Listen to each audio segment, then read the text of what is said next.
আসসালামু আলাইকুম। চলে আসলো আমাদের জাতীয় সংসদ নির্বাচন। তাই সবাই 12 তারিখ সকালবেলা সবাই নিজ নিজ দায়িত্বে ভোট দিতে যাবেন ভোট কেন্দ্রে, এবং কি ভোট দিয়ে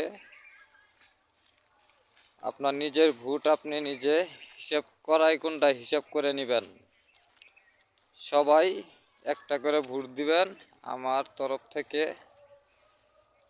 ধানের শীষ মার্কায় একটা করে, সবাই ধানের শীষ মার্কায় একটা করে ভোট দিবেন, এবং কি আপনার ভোট আপনি নিজে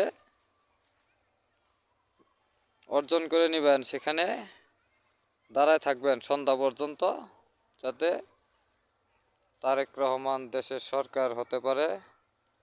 তারেক রহমান দেশের সরকার হলে বাংলাদেশে ইনশাল্লাহ ভালো কিছু হবে। সবাই ভালো থাকবেন, সুস্থ থাকবেন। আর 12 তারিখ ধানের শীষ মার্কায় একটা করে ভোট দিবেন। ধন্যবাদ।